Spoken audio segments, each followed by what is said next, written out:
Καλησπέρα, καλό μεσημέρι σε εσάς και τους τηλεθεατές σας. Κύριε Παυλίδη, το ερώτημα είναι ένα. Γιατί βλέπουμε 8 στους 10 να επιλέγουν σταθερά την πρώτη ασφαλιστική κατηγορία, μιας και γνωρίζουμε ότι προφανώς δεν είναι μια οικονομική επιλογή, δεν θα ήταν μια επιλογή που θα ήθελαν και οι ίδιοι να τους συνοδεύει, αλλά και τι σημαίνει αυτό μακροπρόθεσμα για τους ίδιους, για τα ασφαλιστικά ταμεία, αλλά και για τις μελλοντικές συντάξεις. Σωστά. Πράγματι, τα στοιχεία τα οποία φτάνουν και στα δικά μας χέρια, οι πληροφορίες οι οποίες φτάνουν στα χέρια μας και τις ακούμε καθημερινά, κάνουν λόγο για πάνω από 1 εκατομμύριο μη μισθωτούς, οι οποίοι και φέτος επέλεξαν την χαμηλότερη, την κατώτερη ασφαλιστική πρώτη κλάση του ΕΦΚΑ για να ασφαλιστούν για το έτος του 2026. Μία κλάση η οποία ναι μεν εκ πρώτης όψεως έχει χαμηλότερα ασφάλιστρα, ωστόσο μεταγενέστερα η σύνταξη η οποία μπορεί κανείς να εγγυηθεί από αυτή την ασφαλιστική κλάση είναι ιδιαίτερα χαμηλή. Το ποσό αυτής ενδέχεται να φτάσει με τα βία στα 800 ευρώ και αυτό έπειτα από 40 έτη ασφαλιστικού και εργασιακού βίου. Πράγμα το οποίο είναι λιγάκι δυσίωνο, όπως αντιλαμβάνεστε. Βεβαίως. Επομένως, θα θέλαμε να μας εξηγήσετε λίγο καλύτερα τι σύνταξη χτίζει στην πράξη η πρώτη ασφαλιστική κατηγορία και πόσο μεγάλη είναι η απόκλιση ανάμεσα στην πρώτη και στην έκτη κατηγορία, για να μπορούμε και εμείς να το αντιληφθούμε καλύτερα με όρους οικονομικούς, γιατί φαντάζομαι ότι οικονομική είναι οι λόγοι και όχι συνειδητή επιλογή από την πλευρά των ασφαλισμένων. Είναι ένα σύμπλεγμα, θα τολμήσω να πω, αν και ασπάζουμε και την οπτική σας. Είναι οικονομική, ωστόσο είναι και κοινωνική και θα το εξελίξουμε και μετέπειτα. Να τονίσουμε κιόλας για τους τηλεθεατές ότι φέτος υπήρξε μία αύξηση του ύψους του 2,5%, πράγμα που κάνει τον επιχειρηματία, τον ελεύθερο επαγγελματία, τον αγρότη, όπως προείπατε και εσείς, να έρθει ήδη σε δύσκολη οικονομική θέση, με αποτέλεσμα να παραμένει στην πρώτη ασφαλιστική κλάση, διότι απορροφά η τσέπη του, το πορτοφόλι του, αυτές τις αυξήσεις. Οι οποίες αυξήσεις είναι ιδιαίτερα σημαντικό να τονίσουμε ότι από το 2023 μέχρι και φέτος το 2026 σωρευτικά αυτή την τριετία έχει επέλθει μια αύξηση της τάξης του 18,26%. Κατανοεί λοιπόν κανείς ότι ο ελεύθερος επαγγελματίας, ο αγρότης, ο αυτοαπασχολούμενος έχει απορροφήσει ένα μεγάλο ποσοστό των αυξήσεων. Πιο συγκεκριμένα, οι κλάσεις διατυπώνονται και διαμορφώνονται ως εξής. Η πρώτη ασφαλιστική κλάση για το 2026 διαμορφώνεται στα 250,77 ευρώ.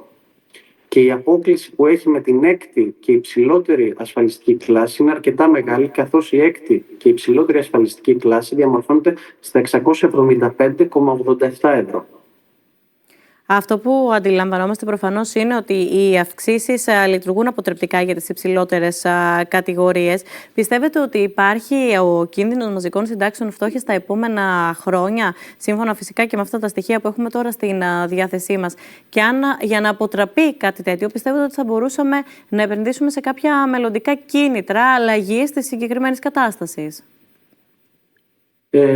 Σίγουρα θα πρέπει να υπάρξουν κίνητρα, διότι η κατάσταση αυτή φαίνεται να μην βελτιώνεται ως έχει, επί της παρούσης τουλάχιστον, από το 2023 μέχρι και σήμερα το 2026.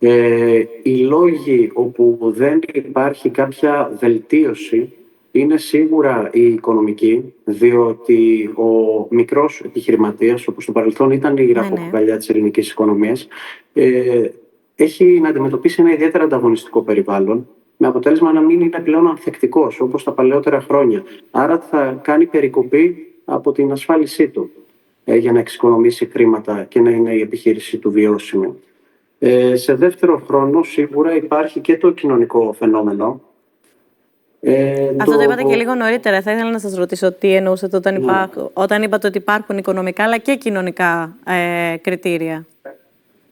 Σίγουρα θα γνωρίζετε κι εσείς όπως και εγώ ότι υπάρχουν ακόμα κατάλοιπα των παλαιότερων γενεών, όπου κάνουν λόγο, χαριτολογώντας πολύ, κάποιοι το έχουν βιώσει, ότι για πολλούς εξ αυτών των επιχειρηματιών, των μη μισθωτών, εν πάση περιπτώσει, η σύνταξη φαντάζει ως κάτι πολύ μακρινό, ως ένα πολύ μακρινό σενάριο.